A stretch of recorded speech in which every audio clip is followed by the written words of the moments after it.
வணக்கம் நேயர்களே, நம்மளோட காவேரி நியூஸ் யூடியூப் சேனலில் யாருக்காவது ஆடு கொடுக்கணும் அப்படின்ற எண்ணம் இருந்துச்சுன்னா 9940291652 அப்படின்ற நம்பருக்கு கான்டாக்ட் பண்ணுங்க. This video is sponsored by Kumaran Silks, India's one and only at Panagal Park. நடிகர் விஜய் அரசியலுக்கு வர போறாரா இல்லனா அவரோட அப்பா அரசியலுக்கு வர போறாரா? விஜய்க்கும் அவரோட அப்பா S.A. சந்திரசேகருக்கும் இடையில நடக்கிறது அரசியல் களமிறங்கும் முயற்சியா இல்லனா குடும்பத்துக்குள்ள எதுவும் பிரச்சனையா? சமீபத்துல நடிகர் விஜய் அவரோட மக்கள் இயக்கத்தினரை சந்திச்சிருக்கிறாருன்னு அந்த சந்திப்புல அரசியல் பத்தி தான் பேசப்பட்டதுன்னு ஒரு செய்தி வெளியானது. அந்த தகவல் உண்மையா பொய்யா?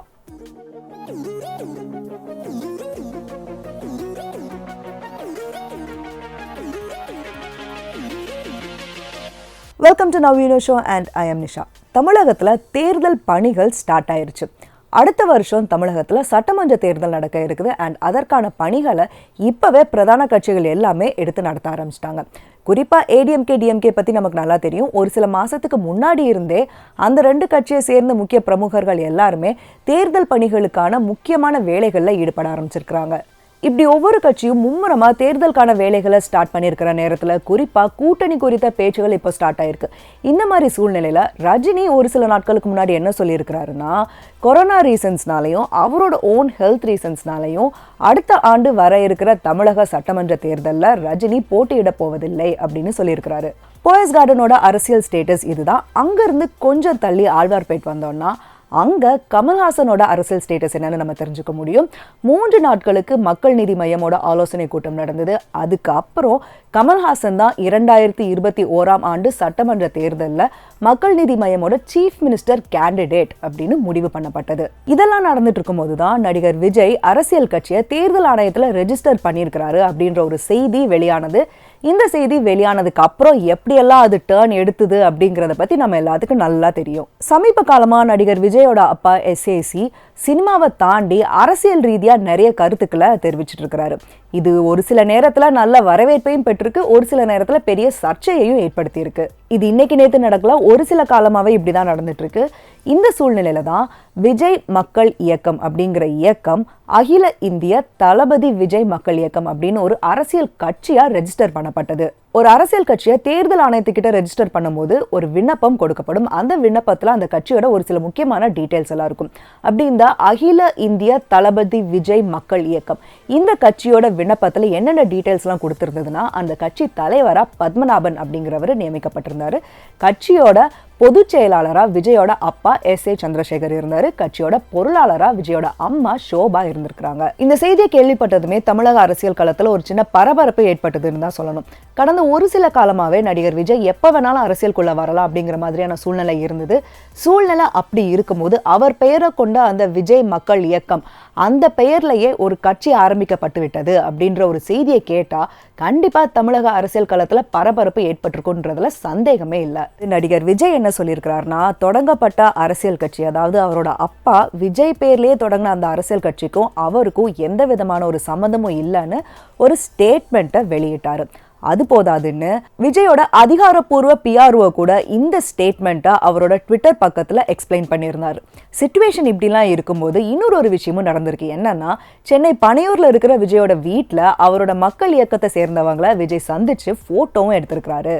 அதோட நிறுத்தல, இப்போ கூட ரொம்ப ரீசண்டாக தன்னோட மாவட்ட செயலாளர்கள் 200 பேரில் 50 பேரை சந்திச்சிருக்கிறாரு நடிகர் விஜய். இந்த சந்திப்புல அரசியல் ரீதியான ஆலோசனைகள் தான் நடத்தப்பட்டது அப்படின்னு ஒரு விவாதம் இருக்கு. ஆனா அந்த ஒரு ஃபேக்டுக்கு விஜய் சைட்ல இருந்தோ இல்லைன்னா S.A. சந்திரசேகர் சைட்ல இருந்தோ எந்த ஒரு தெளிவான இல்லைன்னா ஒரு ஒஃபிஷியலான விளக்கமும் கொடுக்கப்படல. சரி, இதெல்லாம் ஒரு பக்கம் இருக்கட்டும்.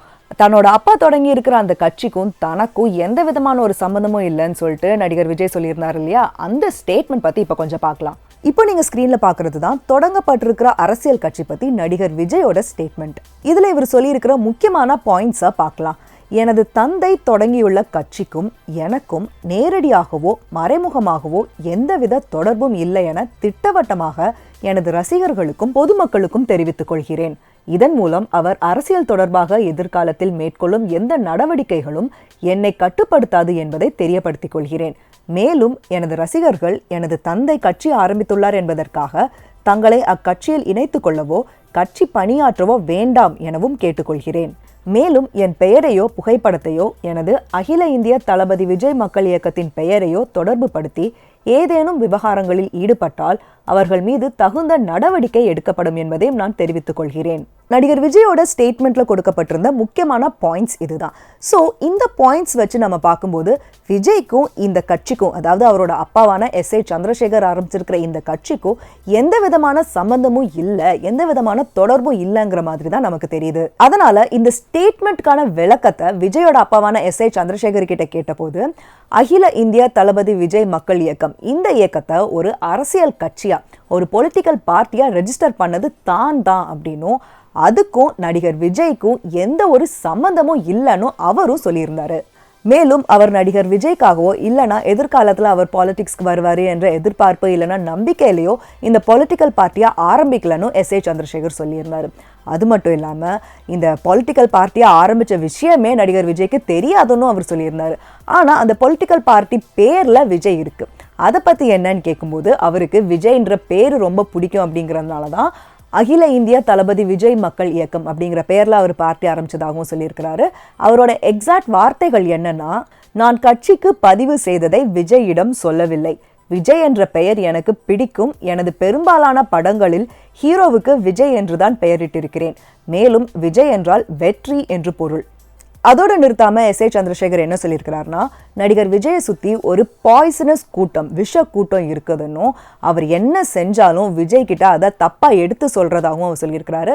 மேலும் எஸ்.ஏ. சந்திரசேகர் இன்னொரு விஷயத்த ஸ்ட்ராங்காக சொல்லியிருக்கிறாரு. அது என்னன்னா, தான் விஜயோட அப்பா அப்படின்னும் விஜய்க்கு எந்த விதத்திலையும் கெடுதல் செய்ய மாட்டாரு அப்படின்னு சொல்லியிருக்கிறாரு. பிளஸ் இப்போ விஜயை சுற்றி இருக்கிற அந்த விஷ கூட்டம் பின்னாடி ஒரு காலத்தில் விஜய்க்கு எதிராகவே செயல்பட ஆரம்பிக்கும், விஜய்க்கு எதிராகவே பேச ஆரம்பிக்கும் அப்படின்னும், அந்த டைமில் விஜய்க்கு உண்மை புரிஞ்சு அவர் மீண்டும் எஸ்.ஏ. சந்திரசேகர் கிட்ட வருவார், அவர் சொன்னதெல்லாம் உண்மை அப்படின்னு அவருக்கு அப்பம் புரியும் அப்படின்னு எஸ்ஏசி சொல்லியிருக்கிறாரு. ஸோ நடிகர் விஜயை சுற்றிய சூழ்நிலை இப்படி இருக்குது. அதாவது அப்பா பொலிட்டிக்கல் பார்ட்டி ஆரம்பிக்கிறாரு, மகன் தனக்கும் அந்த பார்ட்டிக்கு எந்த ஒரு சம்மந்தமும் இல்லை, அந்த பார்ட்டி பற்றி தனக்கு ஒன்றுமே தெரியாது அப்படின்னு ஸ்டேட்மெண்ட் விடுறாரு. அண்ட் அப்பா என்ன சொல்கிறாருன்னா, இந்த பார்ட்டிக்கும் அவரோட மகனுக்கும் எந்த சம்மந்தமும் இல்லை, அவருக்கு விஜய்ன்ற பேர் ரொம்ப பிடிச்சதுனால தான் பார்ட்டி நேமில் அந்த விஜய்ன்ற நேமை இன்க்ளூட் பண்ணியிருக்கிறதா சொல்கிறாரு.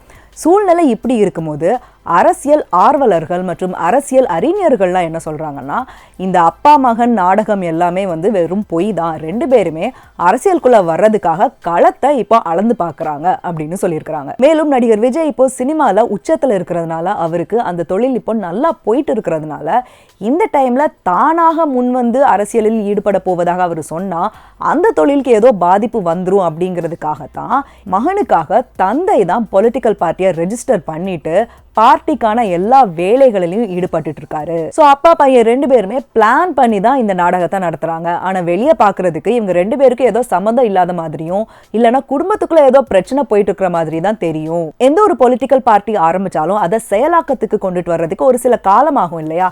அதனால தான் நடிகர் விஜயோட அப்பா எஸ்ஏசி 2021 நடக்க இருக்கிற சட்டமன்ற தேர்தலுக்கு கரெக்டாக முன்னாடி ஒரு பார்ட்டியை ஆரம்பிச்சு, அதுவும் அவரோட பையன் பெயர்லே ஆரம்பிச்சு அந்த பார்ட்டியை நடத்தி ஓரளவுக்கு நல்ல ஸ்டேட்டஸ்க்கு கொண்டுட்டு வந்து, அதுக்கப்புறம் 2026 தமிழகத்தில் நடக்க இருக்கிற சட்டமன்ற எலெக்ஷன்ல நடிகர் விஜய் தன்னோட அப்பா ஸ்டார்ட் பண்ண அந்த பார்ட்டியிலே சேர்ந்து அந்த பார்ட்டியிலிருந்தே அவர் போட்டியிடவும் செய்வாருன்னு, அதுக்கு தான் அகில இந்திய தளபதி விஜய் மக்கள் இயக்கம் இந்த பார்ட்டியோட தலைவரா திருச்சி பத்மநாபன் அப்படிங்கிறவரை டம்மியா வச்சிருக்கிறாங்கன்னு, காலம் வரும்போது இன்னும் ஒரு சில ஆண்டுகள் கழித்து அந்த தலைவர் பதவிக்கு நடிகர் விஜய் தான் கண்டிப்பா வருவாருன்னு ஒரு கருத்து இருக்கு. அது மட்டும் இல்லையா, கடந்த ஒரு வருஷத்துக்கும் மேலா தேர்தலை சந்திக்கிறதுக்காக பூத் கமிட்டிகளும் நியமிக்கப்பட்டு வர்றாங்களாம். இதுவுமே நடிகர் விஜய்க்கு தெரிஞ்சுதான் நடக்குதான், தெரியாம ஒண்ணுமே நடக்கலையாம். சோ இப்ப நமக்கு கிடைச்சிருக்கிற தகவல்கள் எல்லாத்தையுமே ஒரு ஏரியல் வியூல இருந்து பார்த்தோம்னா இது எல்லாமே ஒரு பொலிட்டிக்கல் கேம், ஒரு அரசியல் கேம்னு நமக்கு தெளிவா புரியுது. சரி, இந்த விஷயம்லாம் ஒரு பக்கம் இருக்கட்டும். நடிகர் விஜயோட மக்கள் இயக்கத்துல இன்னொரு ப்ராப்ளம், இன்னொரு புதிய குழப்பம் இருக்கு. அது என்னன்னா, தன்னோட அப்பா ஆரம்பிச்சிருக்கிற அந்த பொலிட்டிக்கல் பார்ட்டிக்கும் தனக்கும் எந்த ஒரு கனெக்ஷனும் இல்லை, அவருக்கு அந்த பொலிட்டிக்கல் பார்ட்டியோட எந்த ஒரு பிஸ்னஸுமே இல்லைன்னு அவரே ஒரு ஸ்டேட்மெண்ட் வெளியிட்டதுனால இப்போ இயக்கத்தை சேர்ந்த ரசிகர்கள் எல்லாருமே எஸ்ஏசி கோஷ்டி, நடிகர் விஜய் கோஷ்டின்னு 2 கோஷ்டிகளா பிரிஞ்சிருக்கிறாங்களாம். கோஷ்டி பிரிவினையெல்லாம் ஒரு பக்கம் இருக்கட்டும், இப்போ போற ஸ்பீடை பார்த்தா நடிகர் விஜய் ரஜினிக்கு முன்னாடியே அரசியலுக்கு வந்துருவாருன்னு தான் தோணுது. உங்க கருத்து என்ன? நடிகர் விஜய் அரசியலுக்கு வருவாரா மாட்டாரா? இப்ப நடக்கிற பிரச்சனை உண்மையிலே ஒரு பிரச்சனையா, உண்மையிலே ஒரு மோதலா, இல்லைன்னா நாடகமா? உங்களோட கருத்துக்களை கமெண்ட்ஸ்ல தெரியப்படுத்துங்க. இன்னொரு நவீன எபிசோட்ல சந்திக்கலாம். நான் நிஷா PS.